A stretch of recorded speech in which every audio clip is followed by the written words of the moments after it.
Quiero agradecerles por su presencia acá y agradecerles por ser parte de esto que creo yo que es, en el sentido más integral del término, una celebración. Es la celebración de un libro, que podría ser la manera literal de describir lo que estamos viviendo, pero al mismo tiempo es la celebración de una vida y de una obra, ¿no? Y me da la impresión que el interés por leer el libro está muy directamente vinculado también con el aprecio, con el reconocimiento, con la valoración de lo que ha sido la trayectoria del profesor Luis Aguirre Lever. Hay muchas maneras de leer este libro, y como suele suceder con cualquier libro, esta en buena parte está determinada por el lugar inevitablemente subjetivo del lector. Muchos de ustedes seguramente van a encontrar coincidencias biográficas, recuerdos comunes, la pasión por la disciplina, pero bueno, como yo estudié otra cosa y soy un poco más joven que el profesor, esto lo digo como un piropo al profesor, por cierto, lo leí desde otro lugar y el lugar desde el cual yo lo leí fue el de una vida apasionada por aquello a lo cual se ha volcado. Creo, por último, para no acaparar la palabra, que es muy importante que nos demos colectivamente, y en ese sentido agradecer en especial al profesor Luis Aguirre Lever, el tiempo de sistematizar de una manera tan minuciosa, detallada, apasionada como lo ha hecho él, porque es una manera también de construir acervo colectivo, ¿no? Que tanta falta que nos hace en este tiempo.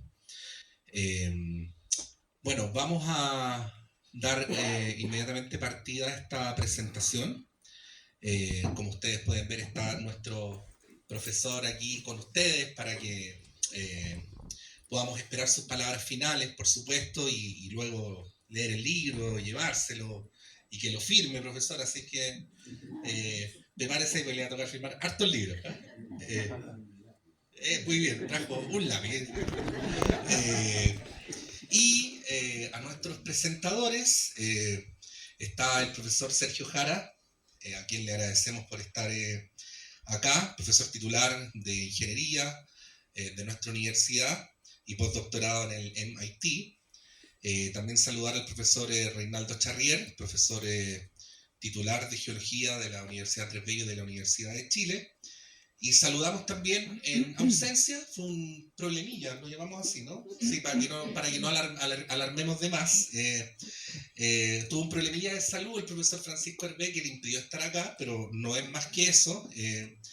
Y tanto él como su pareja, María Isabel Vargas, quien está con nosotros, han concordado muy gentilmente que ella pueda darnos el saludo en representación del profesor. Así es que, María Isabel, la palabra es toda suya.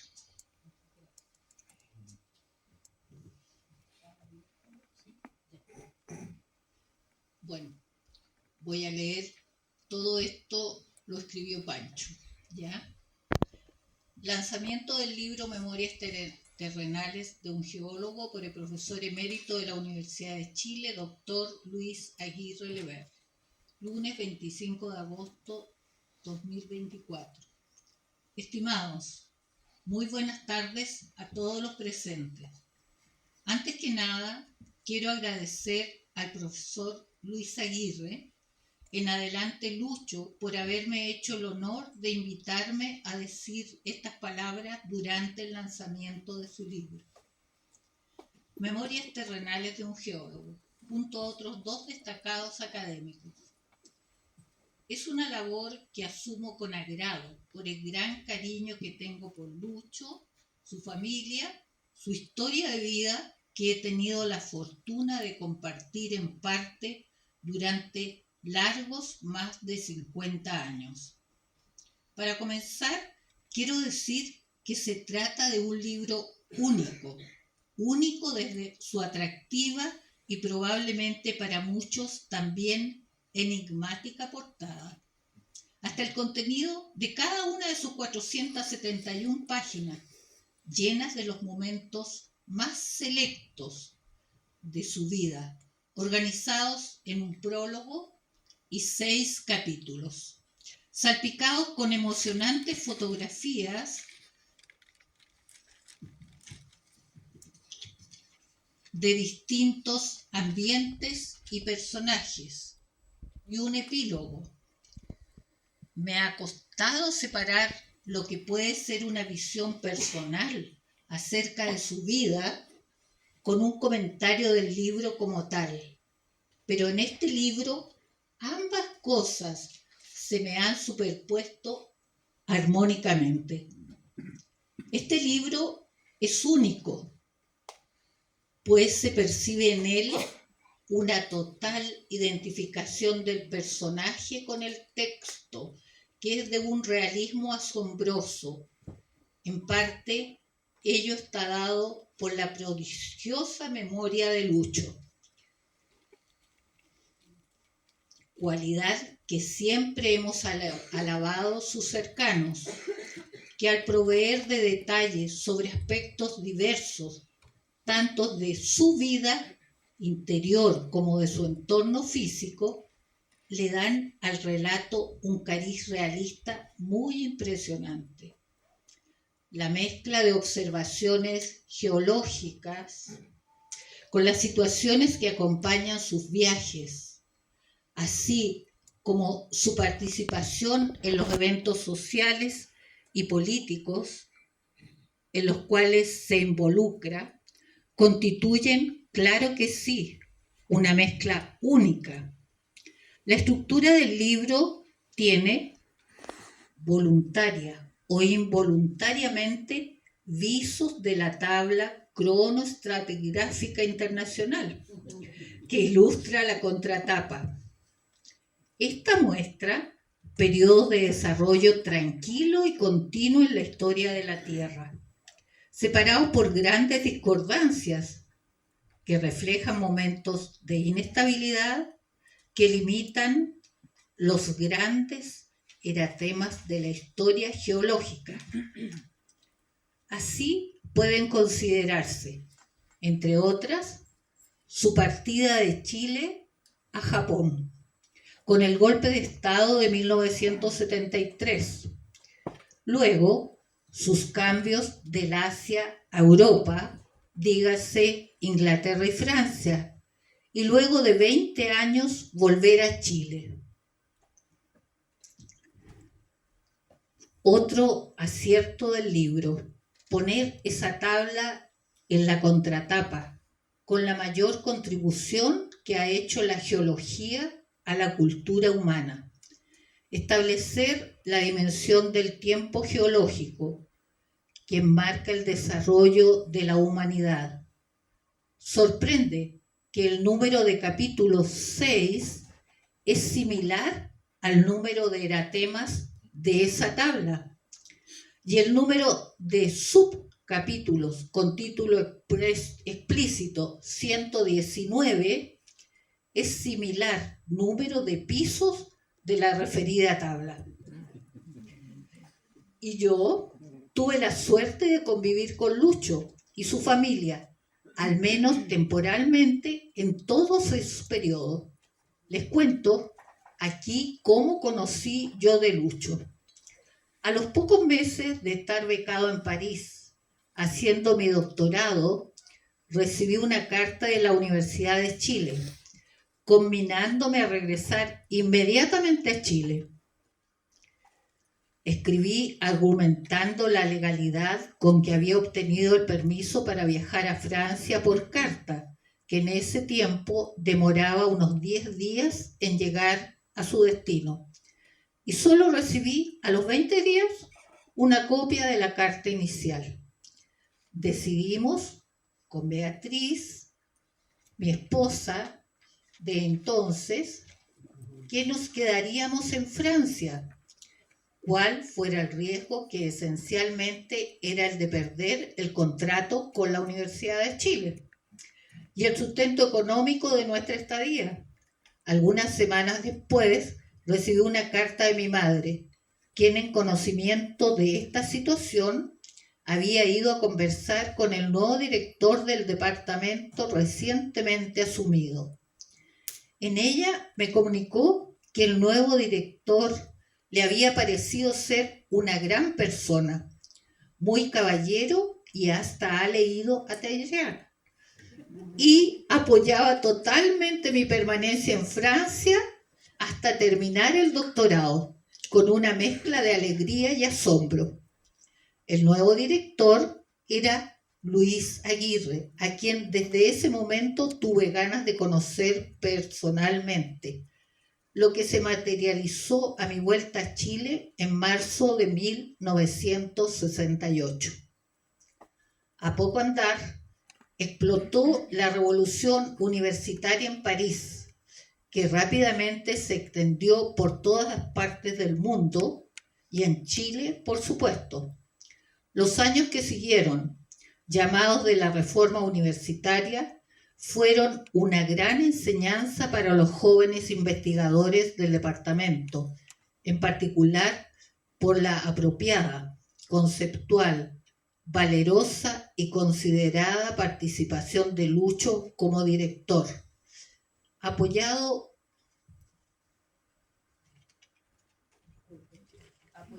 por los experimentados profesores argentinos que habían llegado a nuestro departamento. Recuerdo el comentario de uno de ellos, el profesor Arístides Romero, después de una larga sesión del consejo del departamento en que le dijo a Lucho: usted, señor director, va a tener que caminar solo por calles iluminadas, en consideración a las reacciones que podrían suscitarse contra las ideas reformadoras de Lucho. Desgraciadamente, eso terminó por ocurrir y Lucho hubo de dejar el país, primero solo, antes de poder llevar a su familia. Yo ya estaba en Japón, ayudado por el investigador visitante japonés Tsuyoshi Nishimura, quien facilitó materialmente mi traslado a Japón con mi familia, a hacer un nuevo doctorado. A los pocos meses hizo similar cosa con Lucho, quien buscaba un lugar donde estar seguro, que desgraciadamente ya no era Chile. Estos son para mí uno de los pasajes más dramáticos del libro. Comento, ya que convivimos algunos meses en Oasa, un pueblito cerca de Sapporo, en Hokkaido, Japón. Les sugiero lean la página 111 del libro, donde relata una jocosa situación que disfrutamos allá.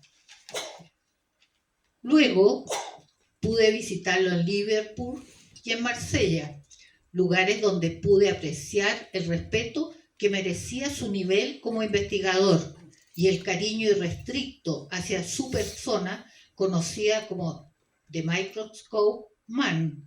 En todos esos lugares irradiaba capacidades y virtudes, con modestia e intensidad bien reflejadas en el libro. Fue acentuando su espíritu viajero. Los relatos de sus viajes de los capítulos 3 a 6 son entretenidos y en parte detallados, siempre con una mezcla de observaciones geológicas y comentarios sobre hoteles, gastronomía, gente.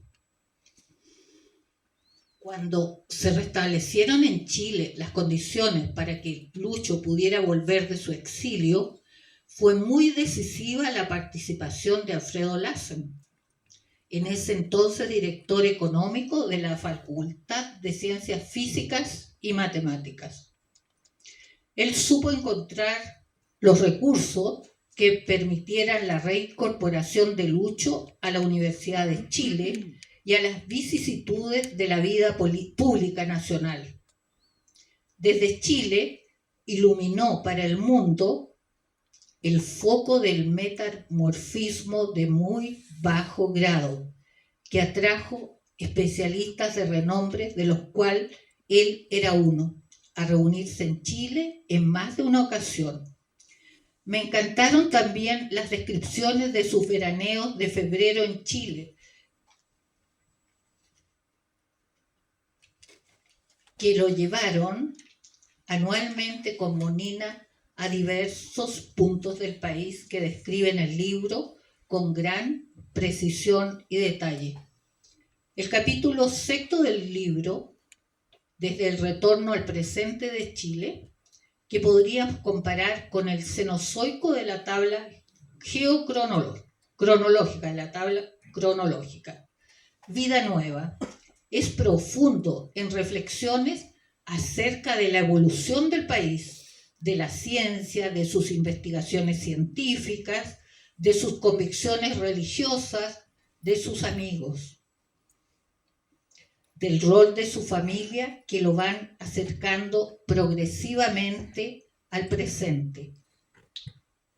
En ese tránsito se van sucediendo los reconocimientos que recibe: Academia de Ciencias, profesor emérito, presidente de la Sociedad Geológica, y la adhesión de sus alumnos, memoristas y tesistas de la carrera de Geología de la Universidad de Chile. Reconoce con humor la tendencia de los geólogos, a medida que envejecemos, de interesarse por la historia de los conceptos geológicos, lo que practica también profusamente. Lucho deja un legado muy grande a la comunidad geológica, como figura que practicó la ciencia y la docencia al más alto nivel y demostró en ello estar inserto en los problemas de la sociedad, con valores permanentes que nos lega con este libro, que refleja muy bien la entereza, la humanidad y la inteligencia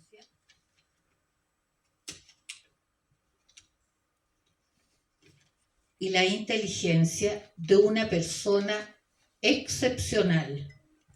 Un libro único, escrito fielmente por un personaje único. Quienes lo lean recibirán una fuerte dosis de valores vitales de una manera ordenada, clara y disfrutable. Gracias, Lucho, por ello. Gracias por escucharme. Santiago de Chile, 25 de agosto 2024. Francisco Hervé Alamán.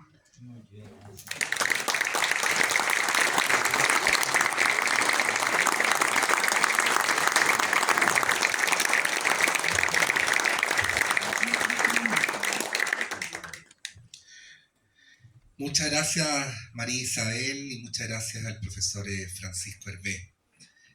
Vamos a darle ahora la palabra al profesor Reinaldo Charrier. Profesor, la palabra es suya.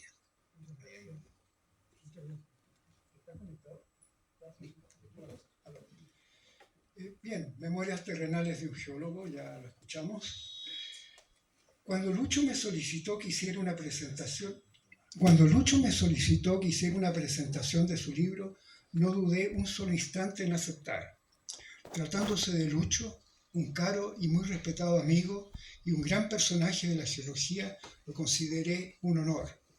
Lucho fue además el impulsor de una nueva era en el Departamento de Geología de la Universidad de Chile, cuando le correspondió en octubre de 1965 hacerse cargo como director de gestionar una nueva y moderna estructura para promovida a partir del año 1964 por el recordado decano de la Facultad de Ciencias Físicas y Matemáticas, don Enrique de Tigny.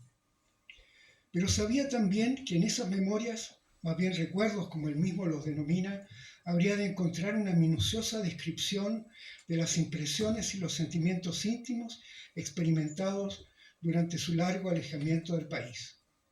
Nuestro atormentado país en esa época, que marcó su existencia y la de toda su familia. Aspectos sobre los que generalmente se profundiza muy poco en un contacto regular con los afectados y para lo cual se requiere de situaciones especiales para entrar en ese tipo de confidencias. Sin duda, hay muchas motivaciones que inducen a una persona a escribir su autobiografía.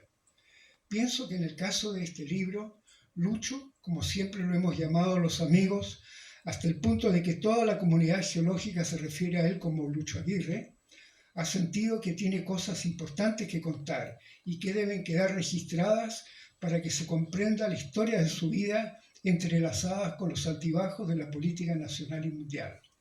Tal vez haya sido para él una manera de revisar y aclarar cómo se fueron concatenando las situaciones que han jalonado su vida.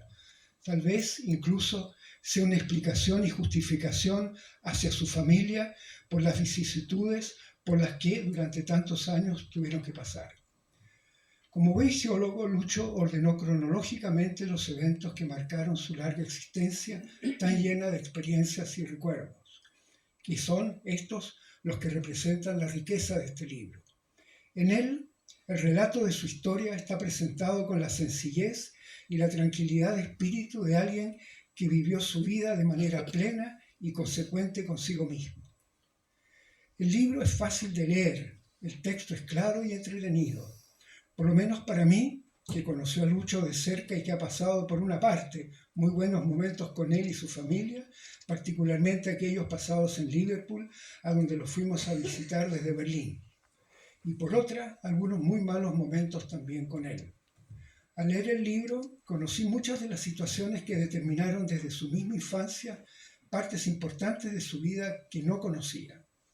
En relación con algunos episodios que compartimos, leí con atención su versión sobre la experiencia que vivimos cuando, unos días después del golpe de Estado, al regreso de una salida al terreno a través de los Andes con un numeroso grupo de destacados geólogos extranjeros y chilenos, a los dos nos detuvieron en la frontera como supuestos terroristas y pasamos una fría noche en un calabozo de la comisaría de Río Blanco que no tenía vidrio en la claraboya y durmiendo sobre una tarima de madera.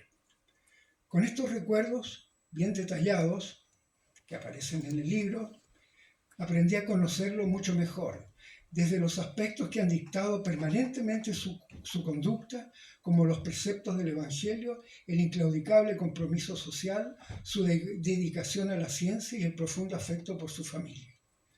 Asimismo, conocí algunos pequeños detalles íntimos de Lucho, como ser un gozador del buen whisky y un gran lector y comprador compulsivo de libros, y además un gran viajero, y esto siempre con su esposa Monina. Al leer esta obra se reconoce lo que es el alma de un geólogo, la felicidad que le produce estar en terreno, la admiración por la majestuosidad de las montañas y la tierra, la fascinación por la cantidad de secretos que es posible arrancarle a las rocas, y el amor por el martillo, nuestra más preciada herramienta en el terreno. Esos sentimientos, señala en más de una ocasión, lo hacen sentirse cerca de Dios. Es muy atractiva la manera como entremezcla en su relato el desarrollo de su vocación político-social y su encanto por la geología, con menciones a los eventos históricos que transcurrían en el mundo y en nuestro país, y de lo que fue el devenir político de este último. Por este motivo, el libro representa un muy valioso, detallado y preciso recuento de la historia que nos ha tocado vivir durante todo este tiempo como geólogos, sobre todo para los egresados de la Universidad de Chile y como ciudadanos de este país.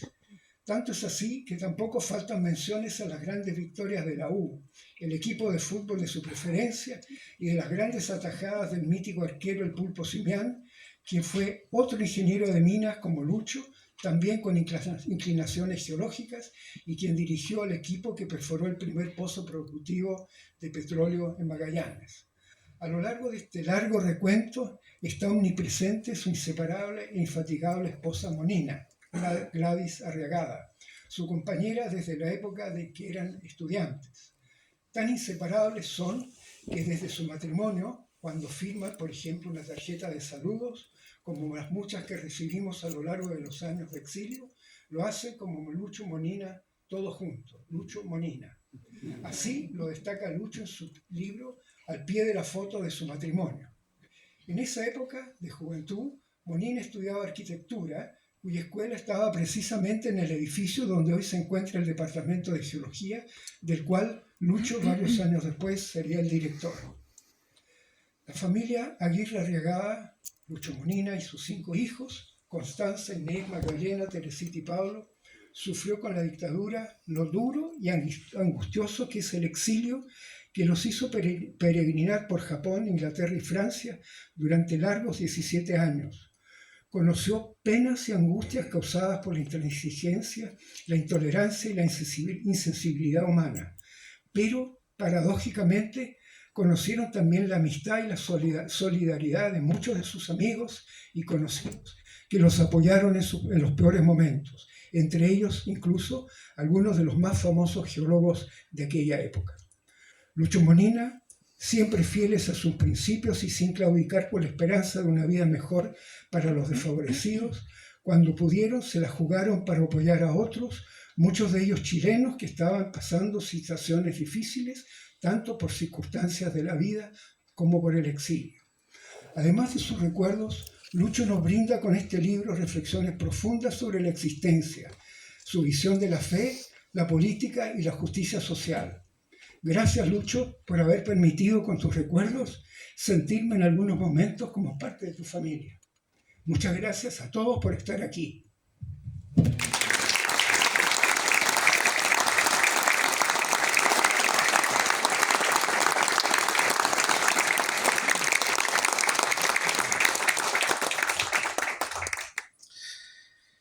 Bueno, de alguna manera con estos testimonios complementarios vamos construyendo este entrañable mosaico, que es la apreciación de nuestros presentadores sobre el libro que nos convoca hoy, Las Memorias Terrenales de un Geólogo, de Luis Aguirre Levert.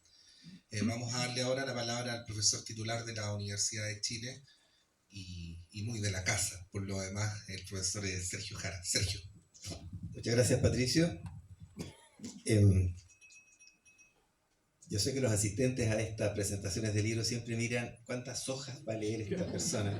Bueno, aquí tengo 2, pero no canten victoria porque esta es una ayuda de memoria y esta otra sí la voy a leer textual.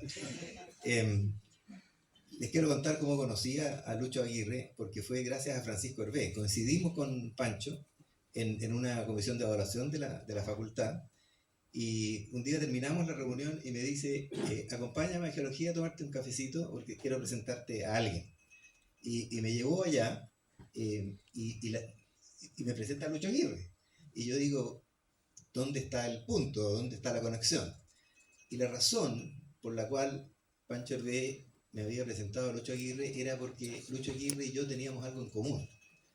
Conducíamos un programa de radio, él en Francia y yo en Chile. Porque, claro, Lucho tenía un programa de radio, Gacel, en Nuestro Mundo, en Marsella. Así que ese era el punto de contacto. Y naturalmente, esa fue una buena obra que hizo Pancho Hervé, así que le quiero pedir a María Isabel que por favor le envíe el más caluroso de los recuerdos, ¿ya? Porque con eso ya se ganó parte del cielo, si es que el cielo existe. Gracias a usted. ¿Por qué estoy aquí? Yo soy el único ingeniero acá, geólogo, y es muy interesante esto porque yo trabajo en transporte, que tiene que ver con ciclos de tiempo, trabajo ocio, hago modelos microeconómicos de ese tipo de cosas. Y estas personas aquí se manejan en millones de años, entonces el tiempo tiene una dimensión bastante distinta en un caso y en otro. Yo estoy aquí porque mis queridos amigos y colegas Juan Álvarez y Claudio Gutiérrez me llamaron un día diciéndome, oye, ¿sabes que Lucho Aguirre terminó su libro y estamos buscando editores? ¿Y por qué no haces el contacto con la Ediciones Radio Universidad de Chile? Entonces yo le dije, bueno, tengo que leérmelo primero.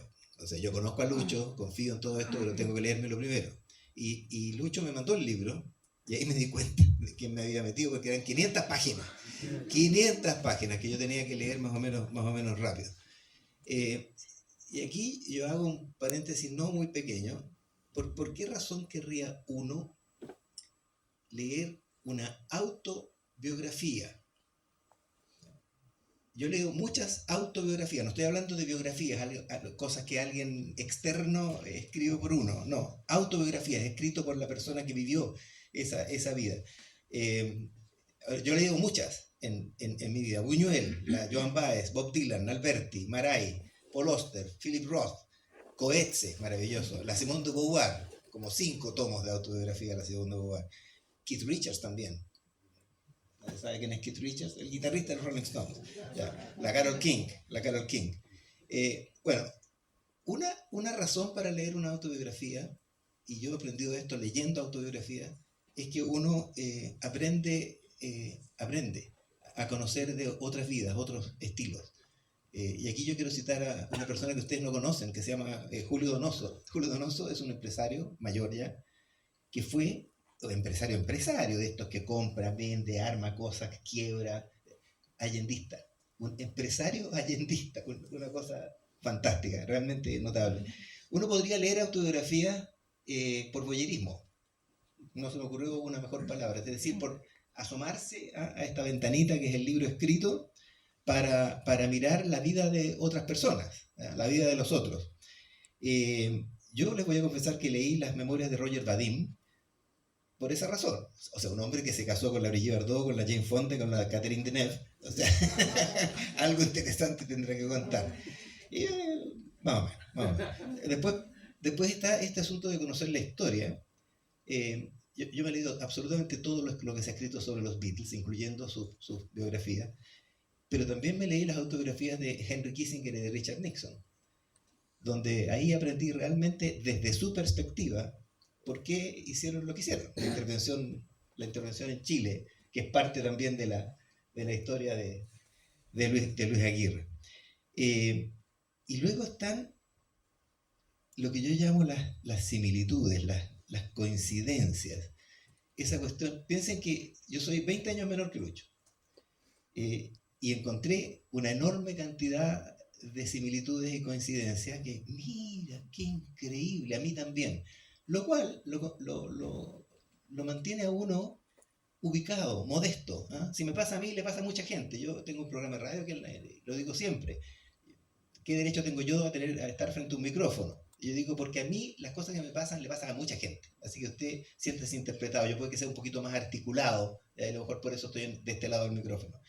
Pero encontré similitudes y se las quiero contar. No voy a ser demasiado latoso. Pero también está la cosa de la sensación de grupo. En la época actual, sentirse aislado, sentirse incomprendido, sentir que el mundo va en una dirección completamente opuesta a la que uno le gustaría que fuera, requiere que uno se encuentre con cómplices. ¿Ya? Entonces a mí me hizo súper bien leer la autobiografía de Lucho Aguirre, porque me encontré otro cómplice. Y tuvo una novedad, además. Porque como él es mayor que yo, y él es muy explícito en todo lo que va diciendo, sus preferencias políticas, pero también, por ejemplo, sus quebrantos de salud. Entonces yo me voy adelantando a lo que me va a pasar. Claro, yo como a los 40 empecé a llamar a mis colegas mayores de la Católica para decirles, oye, ¿a ti te ha dolido la rodilla? Sí, no, hace como 2 años, ya, perfecto, usted tiene 2 años más que yo, soy normal. Vamos con las coincidencias. Ya, primero, el libro está lleno de Ñuñoa. Lleno de Ñuñoa, desde el comienzo. Ya. Y actualmente Lucho vive en Ñuñoa. Segundo, aprende a leer motivado por el Peneca. Aprende a leer con el Peneca. Sorpresa. Yo fui motivado por mi mamá para aprender a leer por las aventuras que leíamos en el Peneca. O sea, ella me compraba el Peneca y yo no sabía leer. Entonces estaba muy motivado y me sentí muy interpretado por esto de Lucho. El fútbol en este libro tiene una presencia notable. Si ustedes miran a Lucho de pie, o sea, lo primero que se le ocurre es, este hombre es arquero, tiene que ser arquero. O sea, es un desperdicio que no sea arquero. Así como otros tienen pinta de torero, Lucho tiene pinta de arquero. Entonces, cuando él habla de su primer partido, Magallanes con Colo-Colo además, ni siquiera la Chile, Magallanes con Colo-Colo el año 37, yo lo primero que me cae es el primer partido al que yo asistí de Colo-Colo con Green Cross, no Green Cross como literalmente, Green Cross, el año 58, yo, señores, vi jugar a Jorge Robledo. Después el liceo, Valentín Letelier por allá, Manuel de Salas por acá, liceo público. O sea, nosotros somos fruto de la educación pública y eso marca. Valentín Letelier, Universidad de Chile, eso marca y eso se nota en este libro, en la forma que él cuenta las cosas. ¿Cómo conoció a su mujer?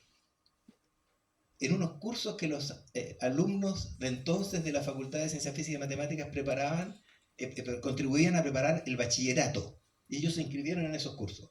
¿Ya? Mi hijo mayor conoció a su mujer de la misma manera, con los cursos que se dan en física en la facultad. Así, más coincidencia. Tuvimos profesores en común. Domingo Almendra.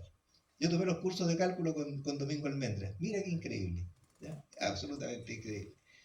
Y aquí viene una que es muy notable, porque él cuenta de su tránsito hacia la izquierda política, su corazón a la izquierda, vía Jacques Maritain, Teilhard de Chardin, el catolicismo.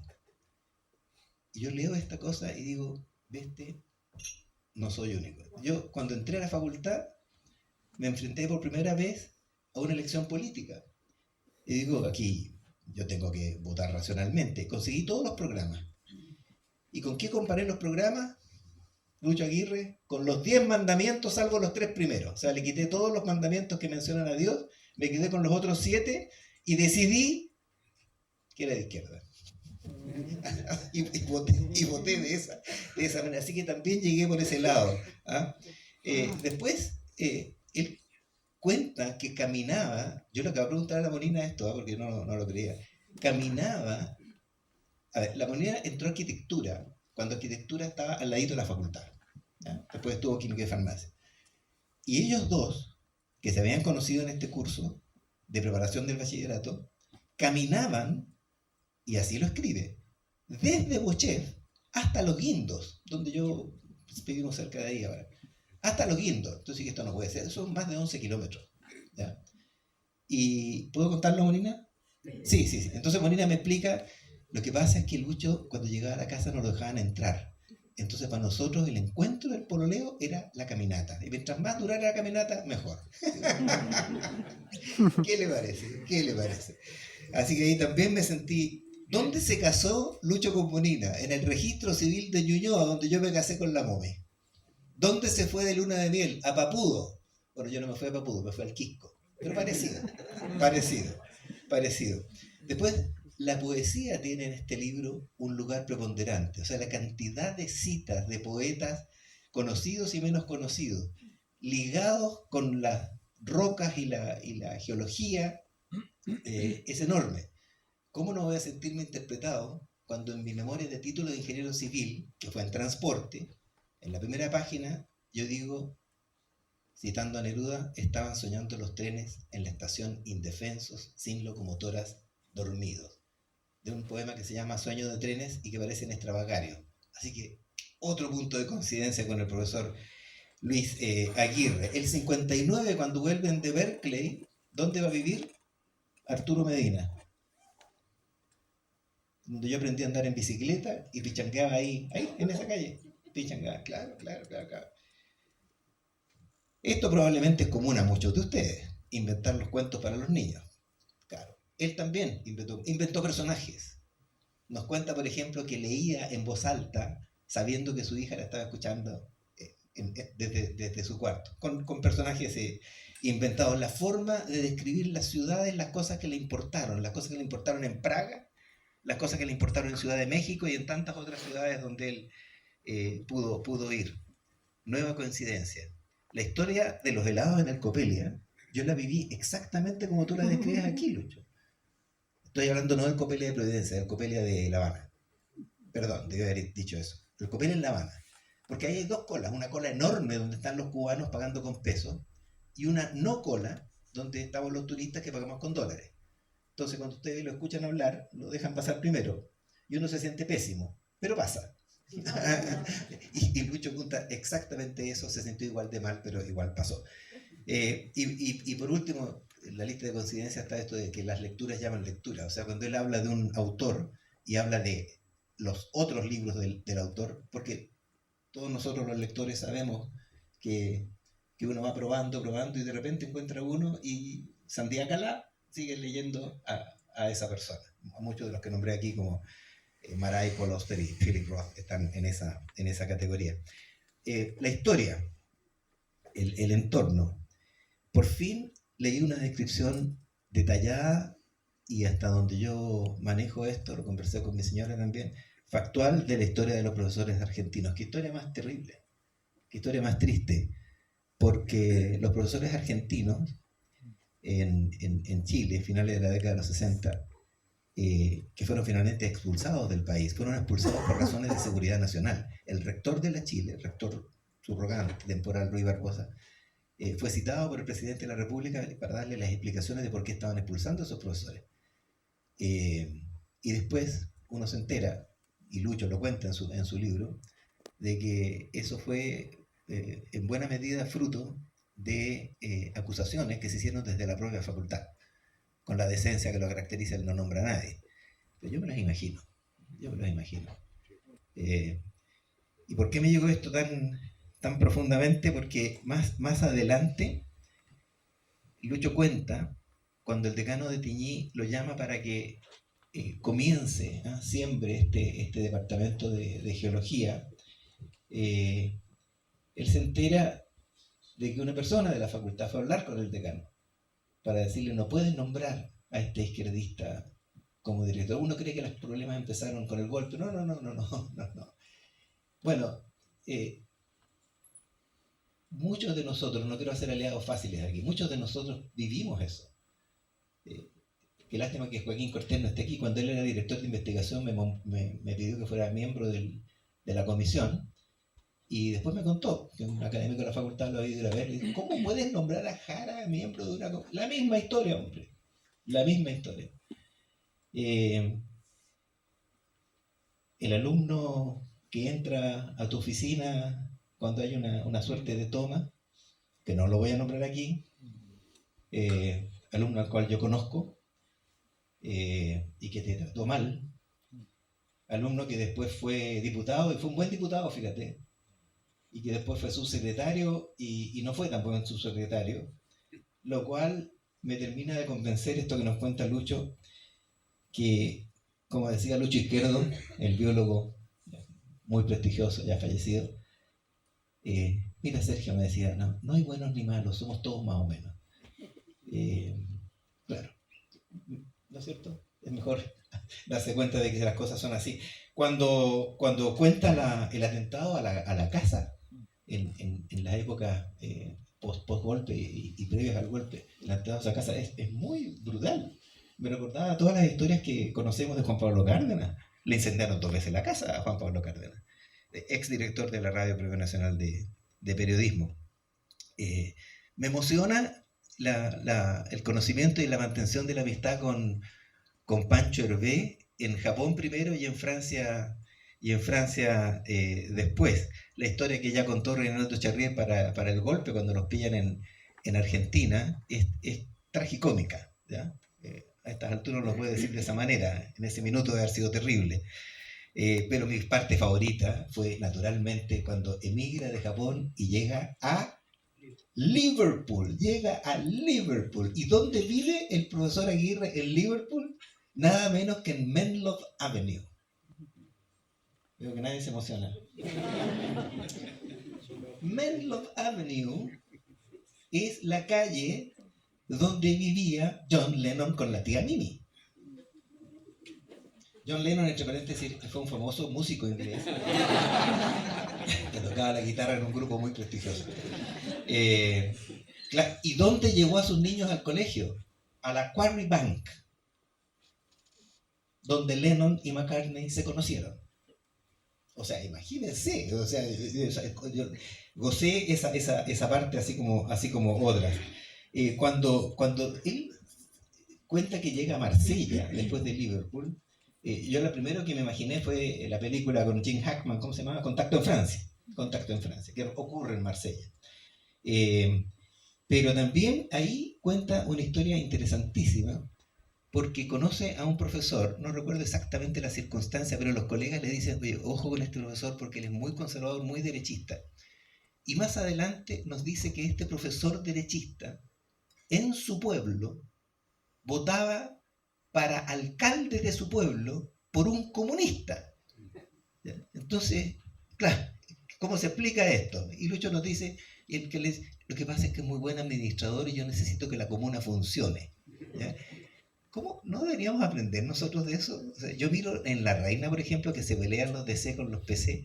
Entonces sale otra persona de alcalde, cuando probablemente al DC y al PC les importa las inmobiliarias, el mantención del ambiente, ¿no es cierto? Pero es que mira Venezuela, ¡oh, qué terrible, qué terrible! Únanse, muchachos, y levanten Santiago. La historia, y aquí viene la pregunta, profesor Morata, sostiene Pereira. Deciden, profesor Mario Vergara, profesor Diego Morata, ahora en la facultad, y está aquí presente, que iban a ver Sostiene Pereira, la película basada en el libro de Tabucchi, con Marcelo Mastroianni, y ellos están en Granada, y resulta que la película la daban en Málaga, y llegaron, afortunadamente, y en esa época estaban escribiendo un artículo que Lucho nos cuenta en el libro, que no publicaban y se dilataba, y como fue el día, parece que el artículo empezó el día que fueron a ver Sostiene Pereira, le llamaban el Pereirita. Entonces la pregunta, profesor Morata, es si publicaron el paper al final o no. No lo publicaron. Ya. Oh, qué terrible. Qué terrible.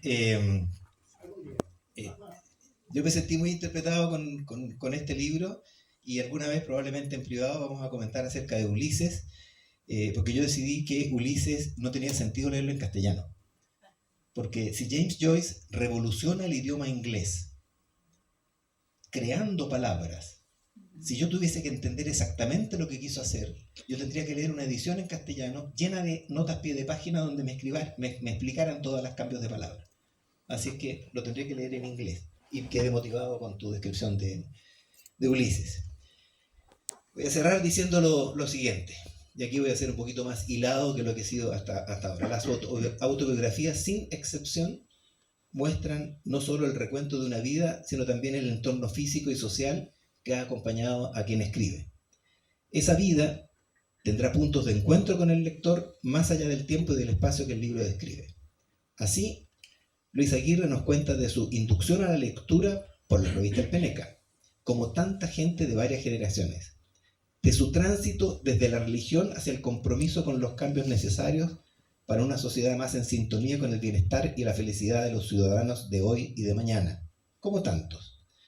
De la experiencia universitaria desde la Facultad de Ciencias Físicas y Matemáticas durante los años que precedieron al golpe de Estado y durante el año que le siguió.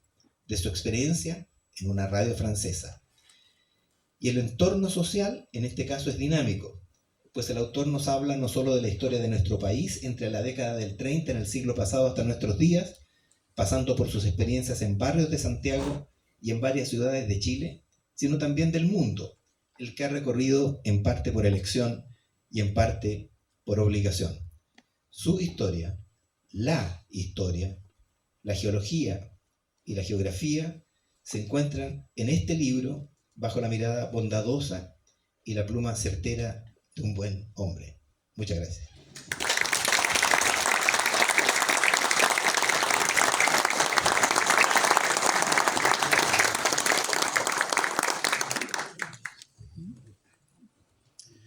Muchas gracias, Sergio. Queremos escuchar al profesor, ¿no? Profesor Luis Aguirre, la palabra es toda suya. Ahí está. Le quisiera dar gracias a todas y a todos que han venido a acompañarme esta noche en este evento que para mí tiene una gran significación en mi vida. Quisiera partir agradeciendo a quienes han tenido un rol preponderante en el nacimiento de estas memorias.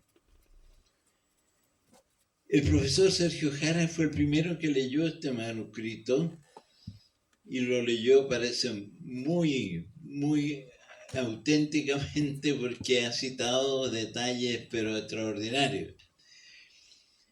Fue el profesor Jara el que me puso en contacto con la editorial de la Radio Universidad de Chile, donde fui recibido con mucha generosidad por el director don Patricio López, que está aquí presente.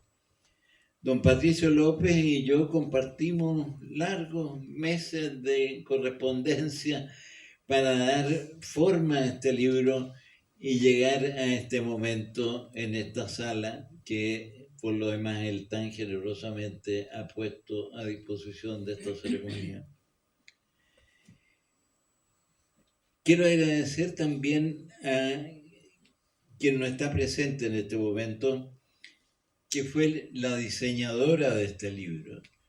La diseñadora que tuvo la buena idea de colocar en esta portada la visión microscópica de una roca basáltica. Ella, Francisca Galilea, con su experiencia y con calidad profesional, realizó un maravilloso diseño de esta memoria. También quiero agradecer a los profesores de la Facultad de Ciencias Físicas y Matemáticas, Claudio Gutiérrez y Juan Álvarez, que siempre me alentaron en mi trabajo. Y por supuesto, a los profesores que en este momento han hecho un recuento del libro y han hecho su presentación con tanta generosidad y con tanta sapiencia, digamos, que demuestra efectivamente que han llegado a comprender el fondo de lo que yo quise decir, lo cual me alegra extraordinariamente.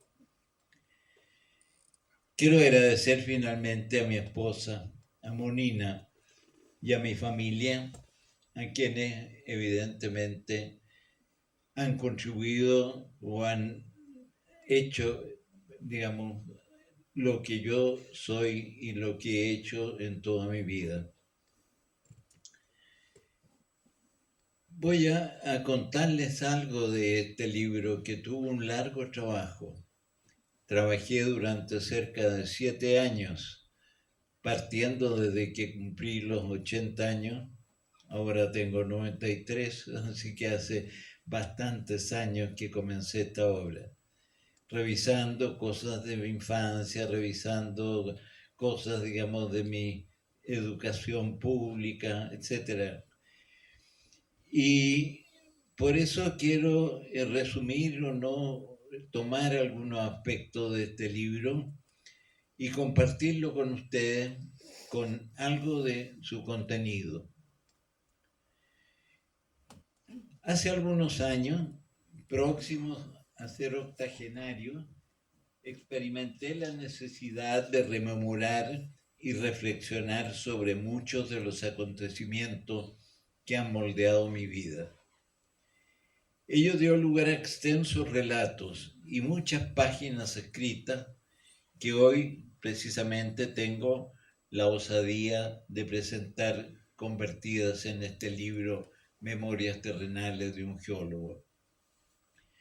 Este título es doblemente significativo, pues al andar por el mundo terrenal es patrimonio de toda persona.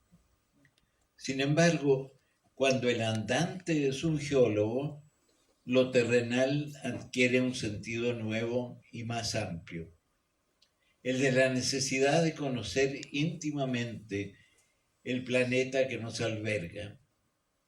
Así, mi vida como científico ha sido una larga conversación con la Madre Tierra, una anciana de billones de años, aunque siempre joven y movediza.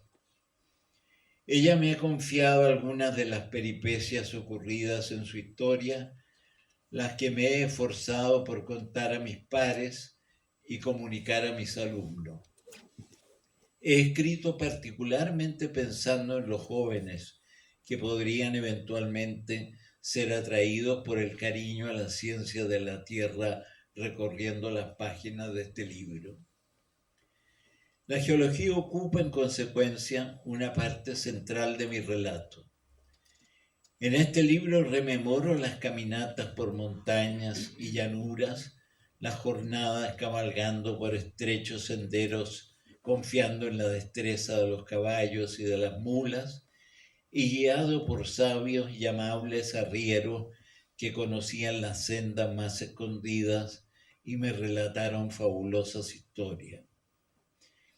Hablo también del íntimo encuentro con las rocas y el embeleso al descubrir gracias al microscopio sus escondidas bellezas hechas de miles de cristales de múltiples formas y colores. Cristales que puedo reconocer como se reconocen los rostros de los amigos más queridos.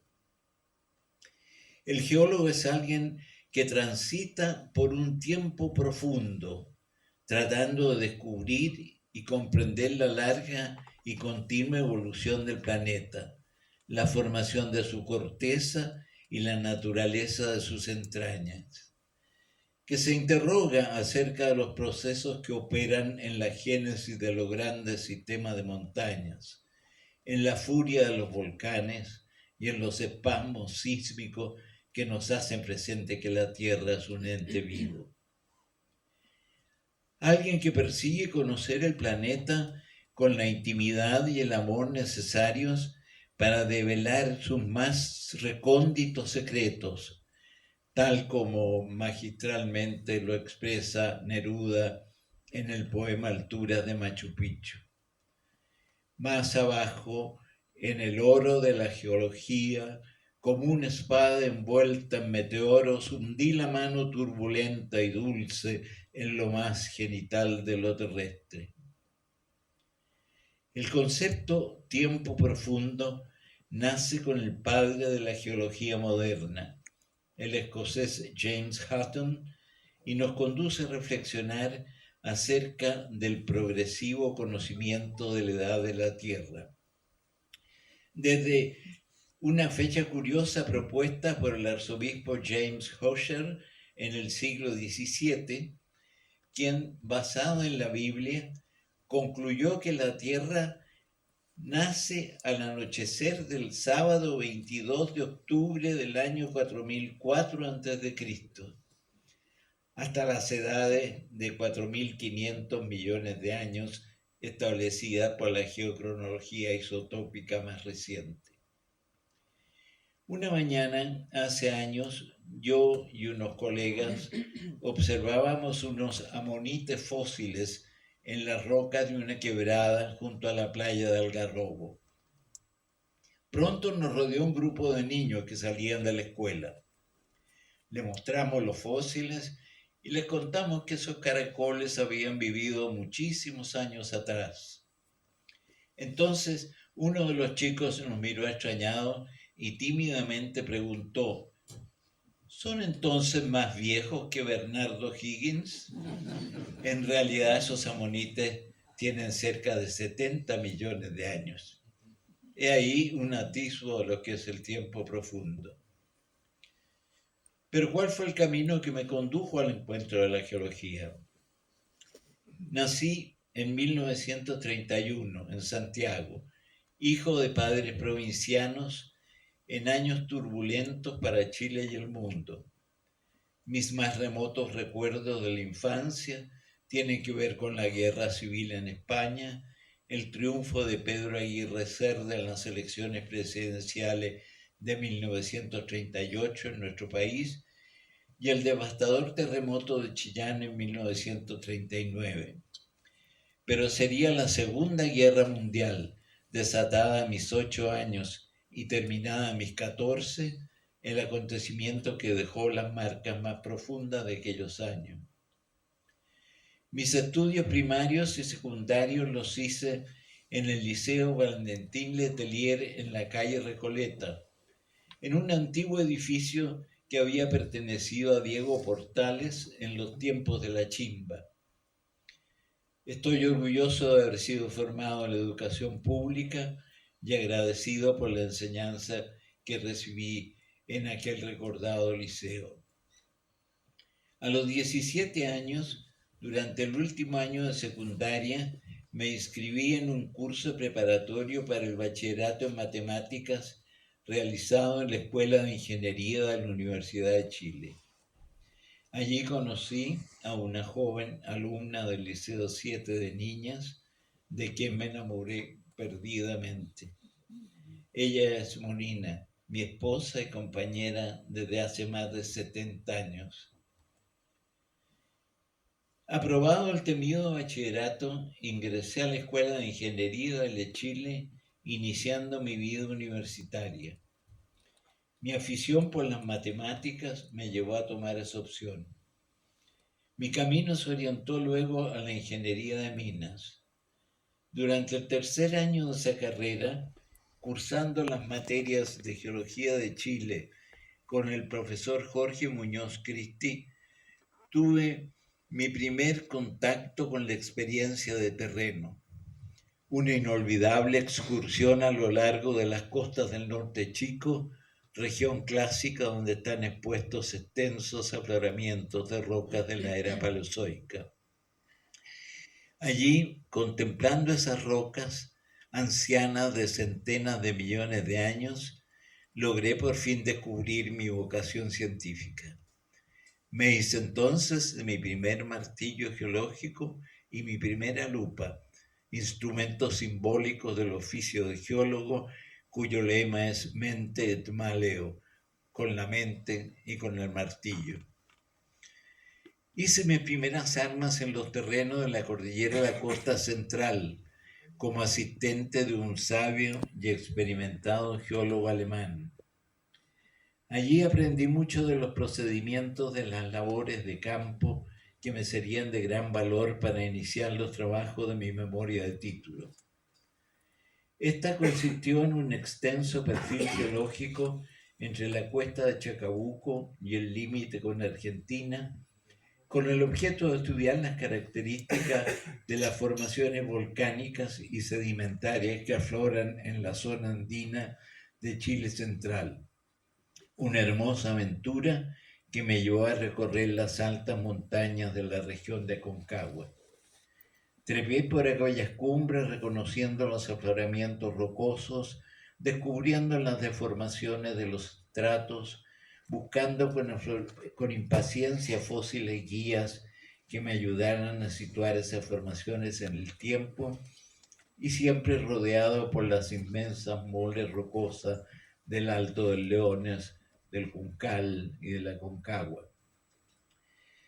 Recuerdo una noche de campamento, cuando solo, contemplando con recogimiento esas montañas iluminadas por la luna, experimenté ese maravilloso vértigo, mezcla de miedo y de exaltación que nos produce la profundidad del universo junto al gran silencio de la noche y a la certeza de la presencia de alguien.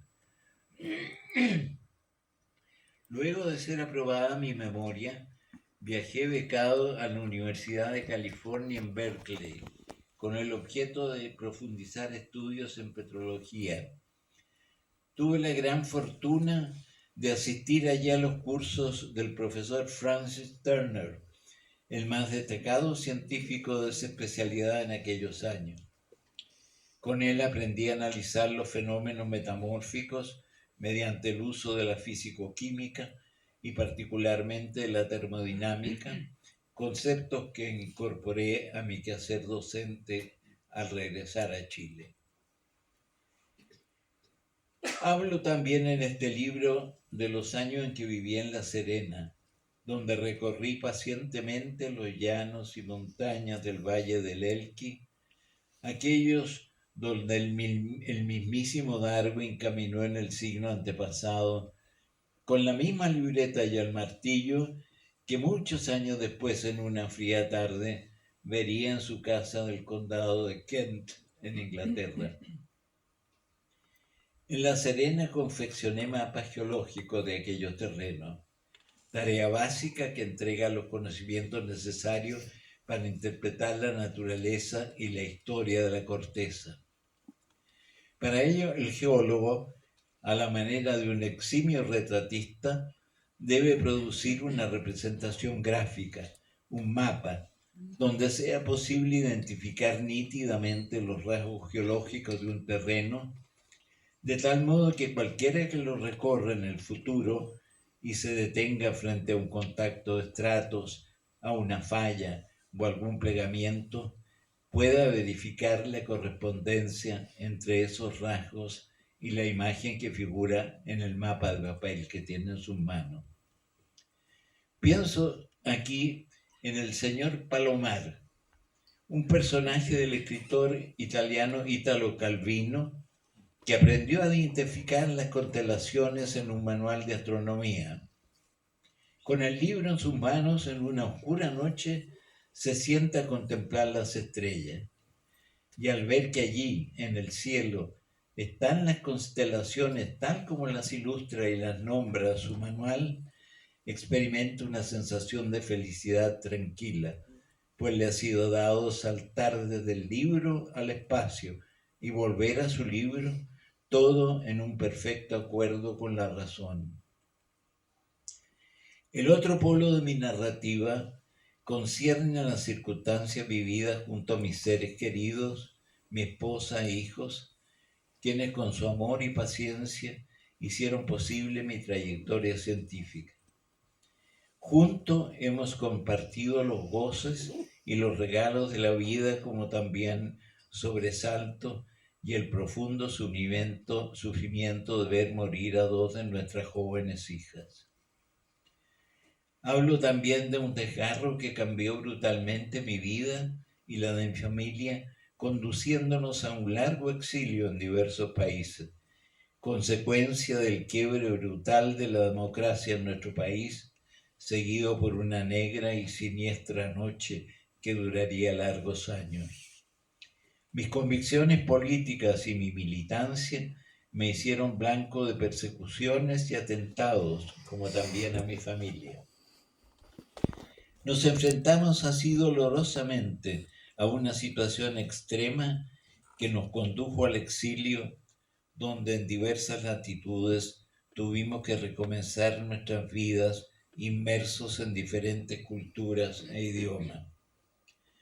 Recordando esos tiempos, tengo presente a todos los colegas extranjeros que me socorrieron solidariamente en aquel trance, haciendo posible la continuidad de mi quehacer académico en prestigiosas universidades, como también a los estudiantes, a quienes felizmente pude enseñar y guiar en su propia lengua, y a todas las personas que, de una manera u otra, hicieron más grata nuestra vida de exiliados.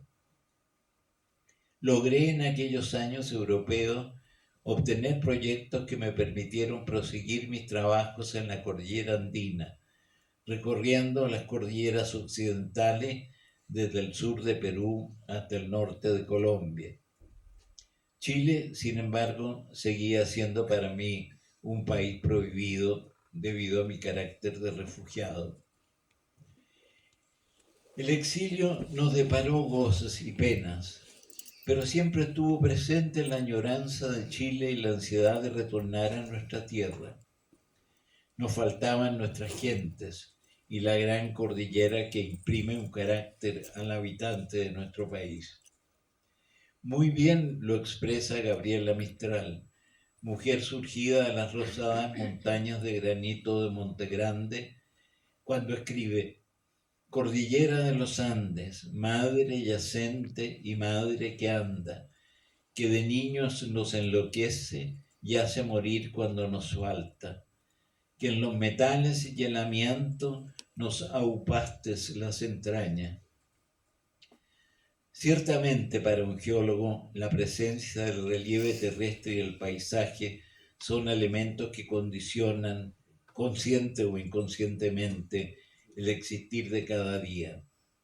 Lo pude experimentar en mis largos años de exilio, añorando los atardeceres cordilleranos de Ñuñoa y comprendiendo en profundidad ese cuando nos falta, de que habla la Mistral en su poema.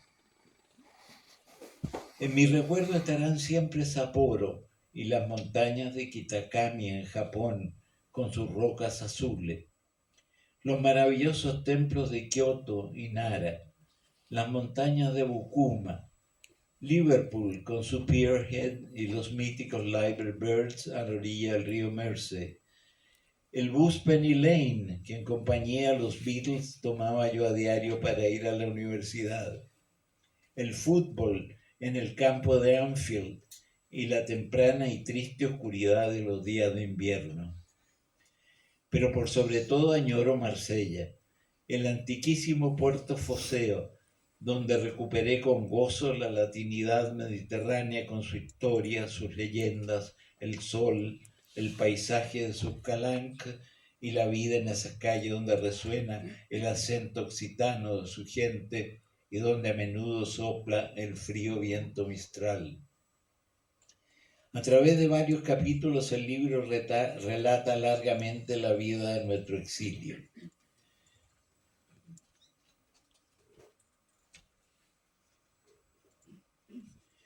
Y así, finalmente, luego de 21 años, nos despedimos de Francia en el aeropuerto de Marsella para el feliz reencuentro con nuestra tierra, nuestras raíces y nuestros seres queridos.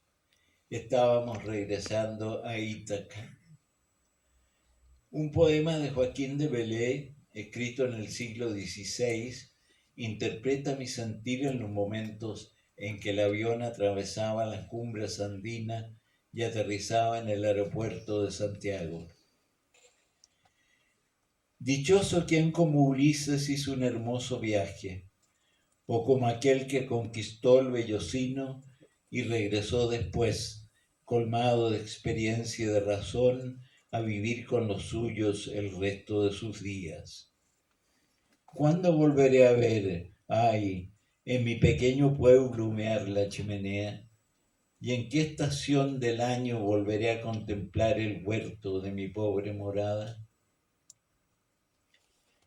El último y extenso capítulo de este libro narra nuestra vida al reencuentro con nuestro país, la reincorporación a mi alma mater, la Universidad de Chile, como profesor titular en el Departamento de Geología que dirigí por largos años antes del exilio. Retomé la investigación sobre el metamorfismo, dicté cursos y tuve la alegría de dirigir a estudiantes en sus memorias de título y tesis de posgrado, lo cual me condujo de nuevo a las maravillosas montañas de Aconcagua, del Mapocho, del Maipo. Hablo también de los amigos y colegas recuperados y con quienes a diario compartí gratos almuerzos largamente conversados que me ayudaron a entender muchos de los cambios ocurridos en la sociedad chilena durante mi ausencia. Cumpliendo un deseo profundo, surgido en los tiempos de ostracismo, nos propusimos con mi esposa recorrer la geografía de nuestro país, buscando contemplar los volcanes, desiertos, lagos e islas que tanto añorábamos. Así lo hicimos, viajando de un extremo a otro del país y también volando hasta la mítica Rapa Nui. Muchos aspectos de la vida simple y cotidiana figuran también en este capítulo final. Las caminatas por la calle de mi barrio de infancia, la ciudad vista desde la micro que me llevaba a la universidad cada mañana, los cantores y vendedores de gomitas para la tos que subían a esas micro, los viajes en tren recordando mi niñez, el fútbol y sus actores, en una palabra, la vida. Agradezco también el gran honor de haber sido elegido miembro de número de la Academia de Ciencias y haber sido nombrado profesor emérito de mi querida universidad. Seguiré con alegría lo que la vida me entregue en los tiempos que vienen, hasta que reanude estas memorias desde lugares espléndidos que aún no conozco. Me he dado cuenta finalmente que lo escrito en esta memoria no es otra cosa que mi búsqueda de un hermoso lugar donde al parecer alguna vez estuve y que quiero intensamente volver a encontrar.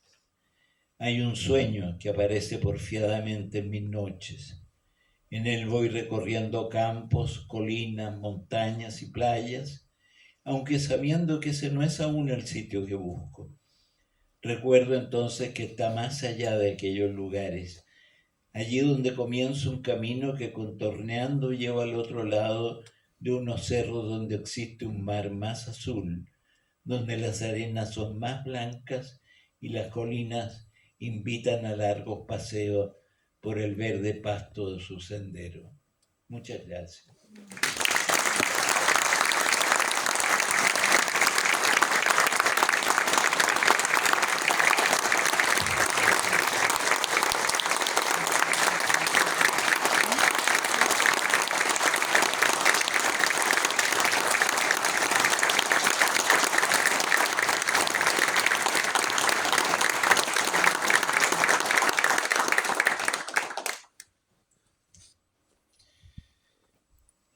Gracias, profesor.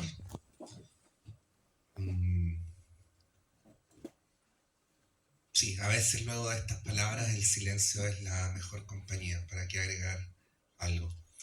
Pero si hay algo al margen de las palabras que quisiera agregar y que tiene que ver con la expresión de gratitud por estar viviendo juntos este momento y todos los momentos pretéritos que narran estas memorias, para lo cual queremos invitar al profesor Cristóbal Ramírez, que es el presidente de la Sociedad Geológica, quien quiere hacerle un reconocimiento al profesor Luis Aguirre Lever.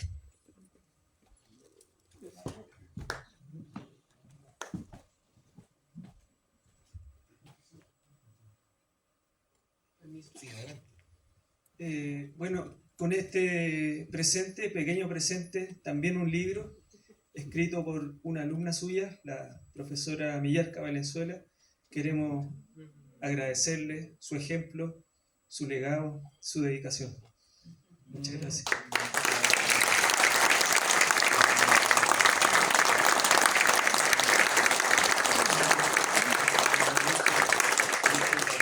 Millarca, porque Millarca fue mi alumna, digamos, en mi curso de metamorfismo, así que la tengo siempre muy presente. Es una experta formidable en meteoritos.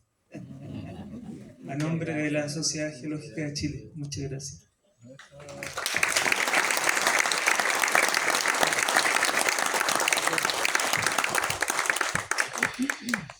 Simplemente para integrar como parte de este reconocimiento por haber podido estar juntas y juntos hoy, decirles que nuestra radio funciona de lunes a domingo, desde bien temprano en la mañana hasta bien tarde en la noche, y suelen ser quienes cierran la radio por las noches los integrantes del equipo de esta sala, que por razones más que obvias funcionan a la hora en que los demás dejan de trabajar, que es precisamente cuando tenemos acá los conciertos que ustedes y las presentaciones que ustedes pueden presenciar cada día.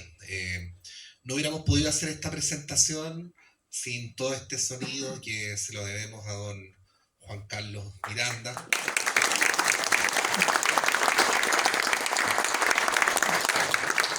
Sin la iluminación, para que no estuviéramos a oscuras, que se la debemos a Nicoleta Fuente Alba.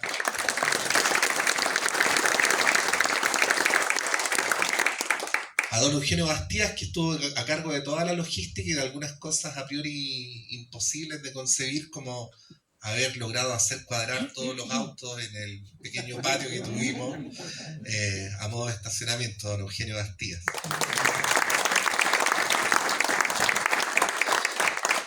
Bueno, y contarles que luego de esta presentación vamos a tener la oportunidad de poder conversar un ratito, de compartir una copa de vino y, por cierto, de tributarle ya más directamente al profesor Luis Aguirre Lever nuestra gratitud y, por supuesto, la firma del libro. Muchas gracias en nombre de la radio por haber vivido este momento. Que estén muy bien. Gracias.